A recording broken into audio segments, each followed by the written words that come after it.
Breaking right now, new question marks over the veracity of Princess Lilibet's birth certificate, and it also raises serious concerns about whether Meghan Markle has been honest with the public about her daughter's birth. We're going to get reaction from Lady Colin Campbell in just 1 minute. But first, let me show you these new claims from the royal YouTuber Paula M. Available to me is to use the birth certificates that are out there in the public domain posted by the newspapers. I want you to pay attention to this number right here. The 105-202, the 105-2021-163-206. That number is incredibly important. This is directly from the government's website, guys. And this is reviewing a birth certificate, birth area code. Okay? And then it tells you what it is. It's the first 3 digits. You remember the 105 that you saw? Is the birth area code. It tells you in which state the child was born. We have seen that in Lilibet's birth certificate. It states that her number is 105. So surely that is California, right? It turns out that California is 104. And let's not forget that Archie is 6th in line to the throne and Lilibet is 7th in line to the throne, which is insane. So now that I've shown you that the area code for the state of California, for any child born in the state of California, is 104. And I've shown you that Lily's is 105. In any case, there are too many discrepancies in this document for Lilibet to be in the line of succession. So, Lady Colin Campbell, this certainly seems like a new revelation from Paula M. Of course, could you say, would there be a clerical error made with the birth certificate? Possibly. But Paula M's suggestion seems to be that perhaps this child was born in another state. What do you make of it? Well, I understand that 105 is Colorado. Yes, yes. So, and Meghan and Harry have asserted that the child was born, I forget the name of what the hospital was, in Santa Barbara. And I mean, they came up with an elaborate story. Remember how Meghan was very peckish on the way to Lily's delivery, and therefore they had to stop for hot tacos or some such thing to aid the delivery of the baby. Well, there are a lot of disparities, as there have been with Archie's birth, and I think good on Paula for having come up with that. There has been talk. Oh, Birkenhead. Oh my dear. You know, Dan, it's just amazing. I don't know if you're aware of it, Dan, but even though Dima is 32 years old and Misha, I am still pregnant with him. And, the bump keeps on coming and going. I mean, it's all because they did claim, didn't they, that she was born at Santa Barbara Cottage Hospital. I think yes, that was the claim at 11:40 Pacific time on the 4th of June, 2021. And that the female obstetrician who assisted with the birth then shut down her practice immediately at the end of that month, and any of her patients who were relying on her were left in the lurch, and she's also married to a specialist in eggs and things, and I forget the term used, but in terms of designer babies. So it's a husband and wife team. There are, again, a lot of inconsistencies. And my own feeling is that it is in the interests of this, not only in the interests, it is the right of the citizens of all of the countries of which the king is monarch, and of which those children are entitled to a place in the line of succession, that all these disparities be cleared up.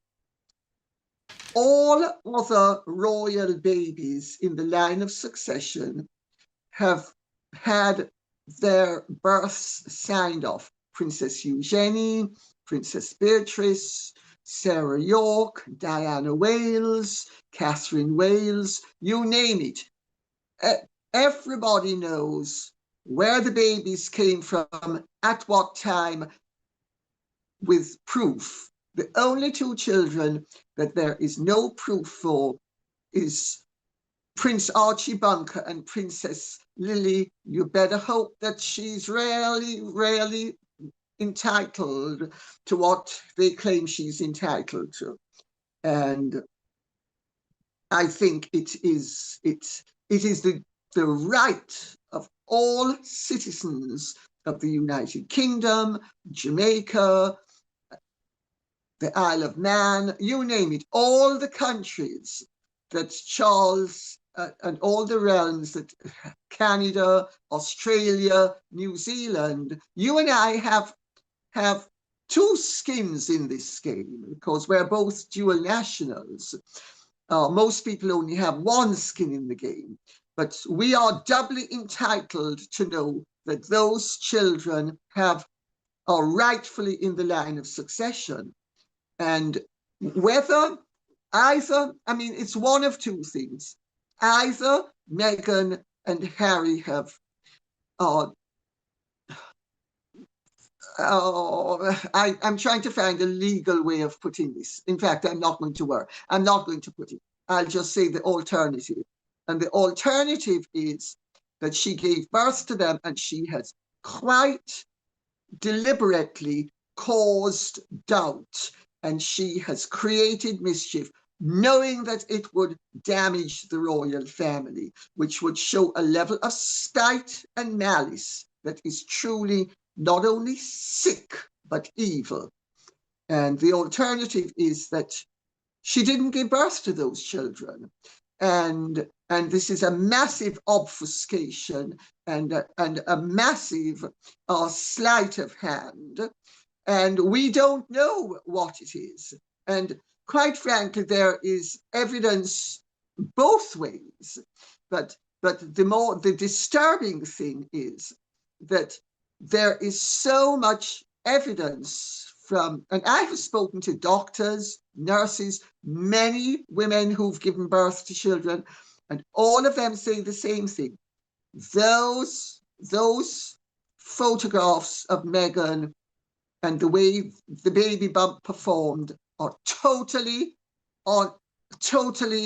unexpected, and they're not aware of any baby, any pregnant woman who is genuinely pregnant, having her bump perform the way Meghan's has performed. And yeah, and Lady C, can we just talk about the line of succession? Because look, I've just got the royal family website up. So there it is, in black and white. They're still on there at number 5, the Duke of Sussex; number 6, Prince Archie of Sussex; number 7, Princess Lilibet of Sussex. Now, we know, Lady C, that King Charles finds this uncomfortable, shall we say, but believes he has bigger fish to fry and doesn't want to spark any more warfare. However, King William, future King William, I should say, Prince William, of course, at the moment, potentially would. isn't it time for there to be a genuine debate about the line of succession? Because even if you put the questions of whether Meghan actually bore these children to one side, Harry has now admitted on the record that he will not allow them ever to come to the United Kingdom. Well, some royal families would not allow young princes or princesses to be in the line of succession if they were not educated in the country of which one day they might serve. Should we not be having a national debate about this? The difficulty, Dan, with having a national debate is that we are a society in flux. We are a society which even Keir Starmer has admitted is in danger of being occupied by nothing but, well, being distorted by the presence of too many strangers. Because I'm quoting him, by the way. This is not my opinion. This is his opinion. But he makes a valid point that we are, as a society, we are a society that is in large measure troubled at the moment with our identity as a society being called into question, and being not only called into question, but being actively chipped away at by various elements and various people who are happy to come to this country and happy to enjoy all the benefits of this country, but they do not want to assimilate into this country. They want us to so really they've escaped from their countries, but they want to bring their culture and their habits to this country and achieve all of the worldly and financial benefits of British civilization and alter it so that it becomes something unrecognizable. So with all of that going on, if there should be a debate about the rights of succession, etc., I think it would be so incendiary and it would unleash so many destructive elements. And you would have the Dr. Sholas and the Narinda Kaurs and Kerrs, or whatever her name is.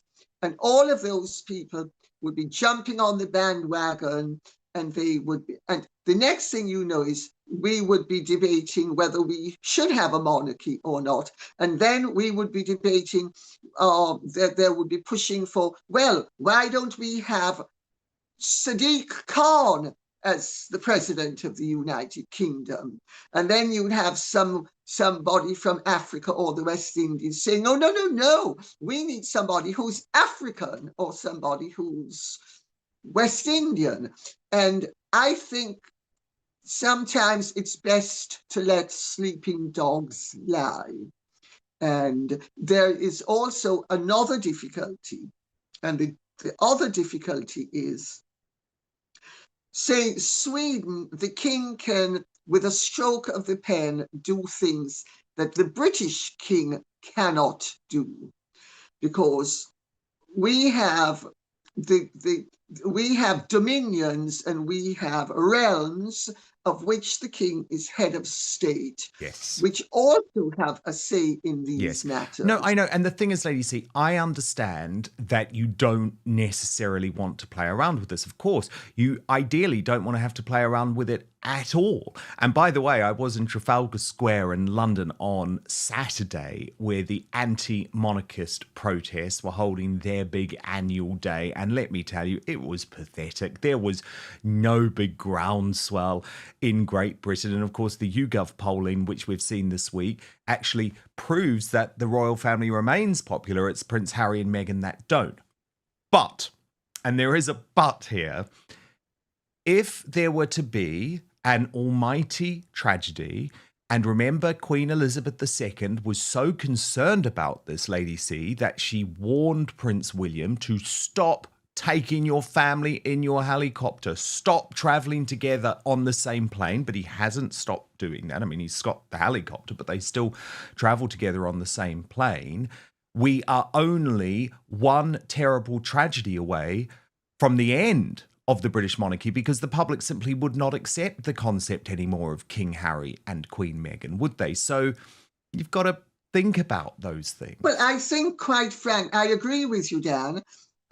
It's an issue, but I think that people who understand the danger of having this subject debated are of the view that there is very little likelihood of Harry and Meghan ever standing a chance of acceding to the throne, despite the optimism of certain people and the hopes and desires of certain people, who have expressed the view that Harry and Meghan are one plane crash away from the throne.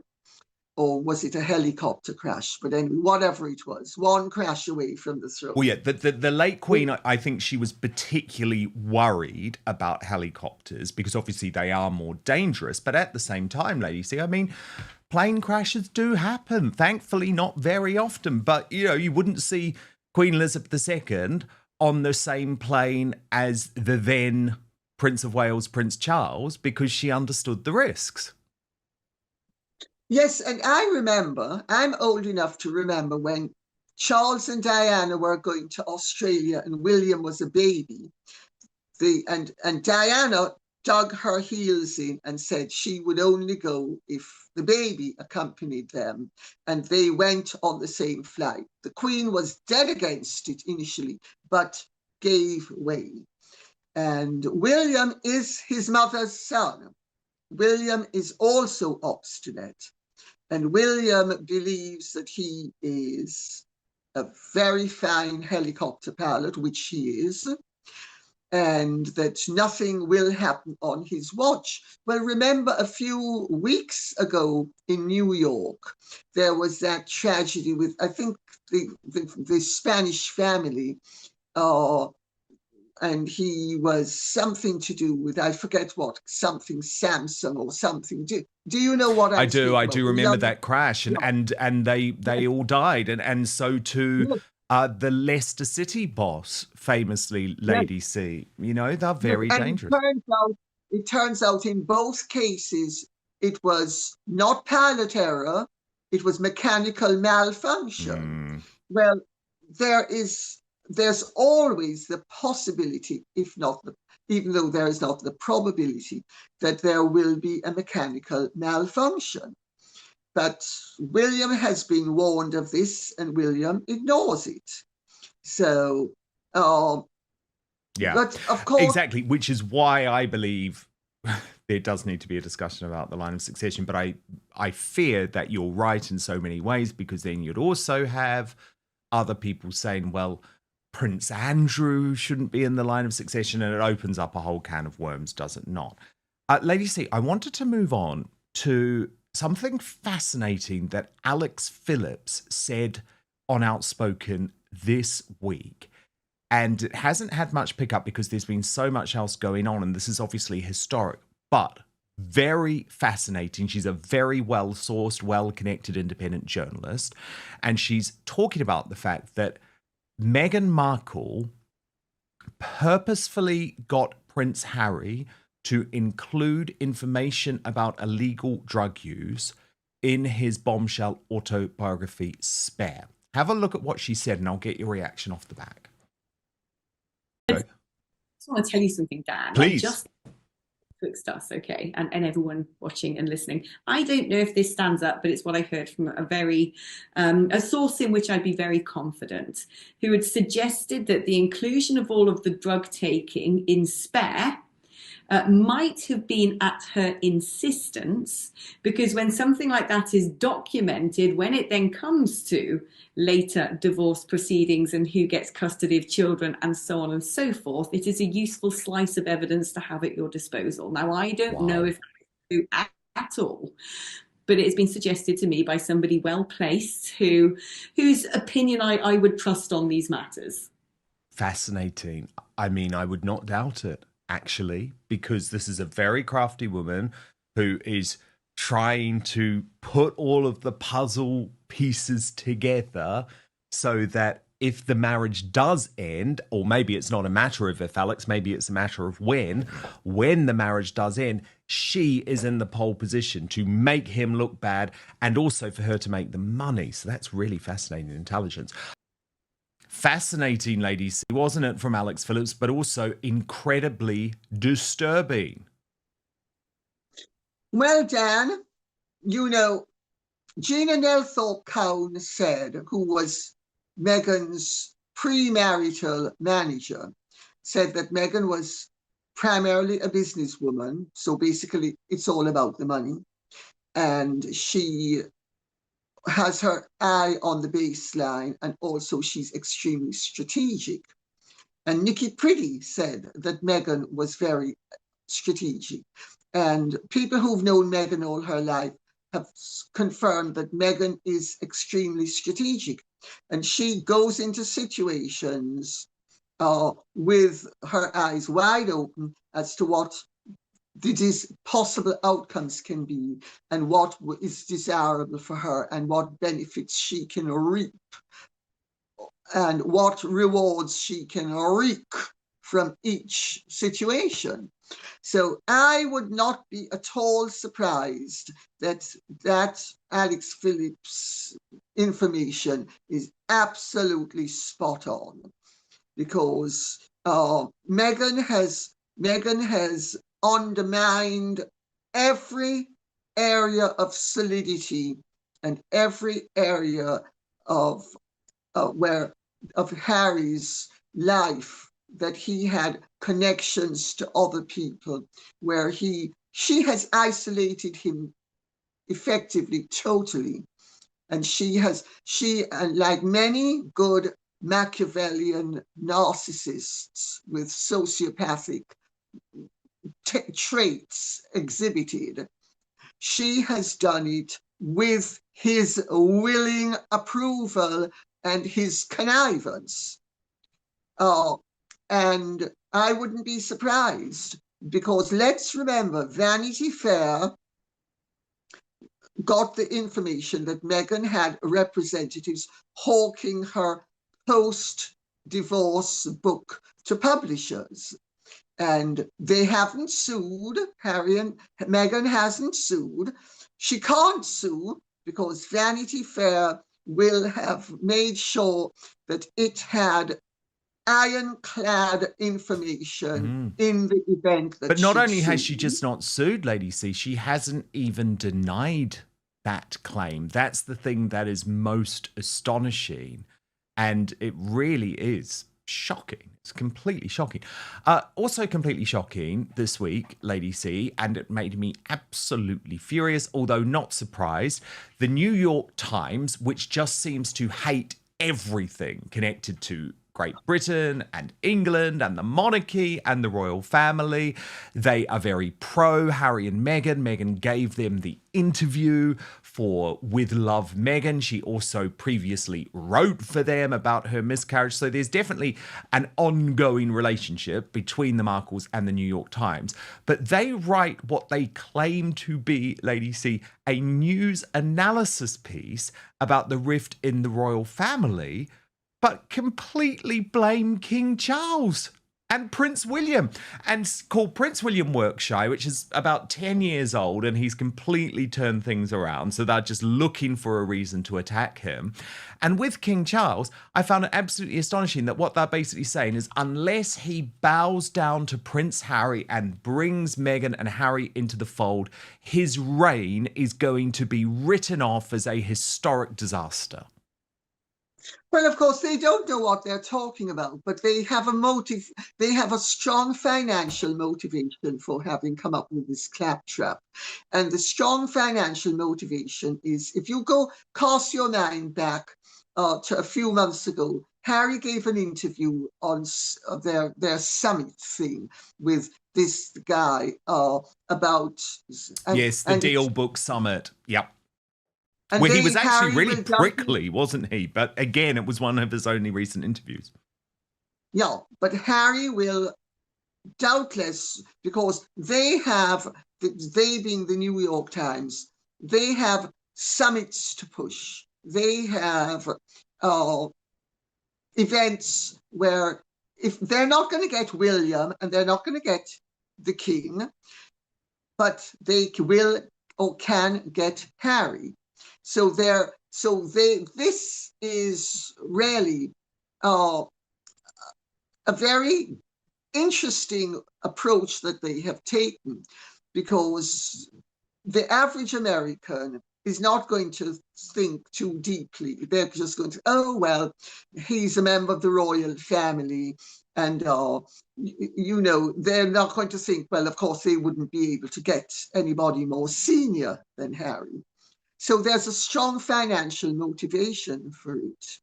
There's also a political motivation for it, and there's also personal motivation. I mean, saying that William is work shy is an accusation that goes back 10 or 15 years. Mm-hmm. But everybody knows that Harry is work shy. Yeah, he's the most work shy man. And actually, Meghan's work shy as well, despite her claiming to get her hands dirty. What I found so astonishing, though, Lady C, is and this is when you know they're not a news organisation. I know everyone has known this for a long time. The New York Times are a propaganda operation. That they're a left-wing, a left-wing rag these days, despite their reputation. They really are. But what I found so hilarious, Lady C, is it's so difficult to find any British person who really knows about the royal family to comment in the way that they wanted. So they had to turn to Peter Hunt, the former BBC royal correspondent, who said, when history comes to be written about the king, this will reflect badly on him. He represents an institution that is about family unity and fostering forgiveness. His role is to bring people together, and yet he can't bring people together on his doorstep. And I just think, Peter Hunt, you're a complete irrelevance, and shame on the New York Times for stooping to these levels. Also, the New York Times shows how ridiculous it is, because if the fact of the matter is, Harry is the one who has betrayed the family. Harry is the one who has attacked the family. Harry is the one, with Meghan, who have lost their popularity by telling lies about the royal family. And they have exposed themselves as being cheats and liars and grifters and frauds, as Bill Simmons of Spotify pointed out. And the fact of the matter is, to say that Charles's legacy would be that he failed to forgive the Viper, so that the Viper could then continue with his disloyal wife, to continue to undermine the interests of the British monarchy, is ludicrous. I mean, what about the King's Trust, the Prince's Trust? Charles has done in his lifetime, just with the Prince's Trust alone, he has made a significant difference to far more young people in this country and in the Commonwealth than any American president has made in the whole of the American presidency. And that is a legacy that is well worth considering. And I would include John F. Kennedy in that number, because if you remember, he had the Peace Corps, and they did a lot of good for a lot of young people all over the world. But Charles has done, through the Prince's Trust, now the King's Trust alone, and it's just that alone. So Charles's legacy as both Prince of Wales and King, I think his primary legacy is going to be the Prince's Trust and the King's Trust. And all the work that he did to give young people and young disadvantaged people a platform, some of whom have gone on to achieve great things. Idris Elba is just one of them. I mean, the list of people he's given an opportunity to is endless. Many of them have not become famous, but some have become famous. So when the New York Times comes up with things like that, it simply shows that they are a propagandist rag. But if people think it's just pushing left-wing stuff, it's not. It's that their circulation has problems, and they are trying to keep themselves as a prestigious publication, and so they want a royal link. And their only royal link is scraping the bottom of the barrel with ganja-loving Harry. I'm looking for a friend. I'm looking for a friend. Oh, brilliant. Brilliant. But Lady C, I'm so glad you mentioned JFK because, well, can we just look at this picture again? I mean, just wonderful. Wonderful royal history in that picture. And my God, we miss her, don't we? After all the speculation, online reaction, and highly charged commentary, the factual question is narrower than the debate around it. It is not whether every rumor circulating online can be treated as fact, but why a set of reported inconsistencies continues to keep this story alive. According to the discussion in this video, the latest focus is Princess Lilibet's published birth certificate details, especially a reported area code that online commentators claim does not align with California, where Prince Harry and Meghan, the Duchess of Sussex, said she was born. From there, the timeline becomes important. According to various reports referenced here, the Sussex's public account was that Lilibet was born at Santa Barbara Cottage Hospital at 11:40 p.m. Pacific Time on the 4th of June, 2021. Commentators then compared that account with claims about certificate numbering and registration codes, while also reviving older questions that had surrounded Archer's birth. Those are significant allegations, but they remain allegations. A clerical mistake, a misunderstanding of how public records are formatted, or incomplete information about registration practices could all change the interpretation. What gives the issue its weight is the constitutional angle. As noted in the discussion, Prince Archie and Princess Lilibet remain listed on the royal family website in the line of succession, following Harry. That means even a technical dispute over paperwork attracts far more scrutiny than an ordinary family matter. Critics argue that any uncertainty, however minor, should be resolved clearly because succession is a matter of public record. Supporters maintain that repeated demands for proof risk turning unverified online claims into a permanent cycle of suspicion. Royal commentators have also noted that protocol plays a part in why this story keeps resurfacing. In the transcript, some suggested the debate might have been less intense had there been a more traditional style of royal confirmations surrounding the births. The conversation then widened to security and succession risk, including long-standing concern over senior royals traveling together and Harry's reported position that his children will not regularly be brought to Britain. That does not alter their status on its own, but it does affect how the public reads the situation. The final layer is the media narrative around the family itself.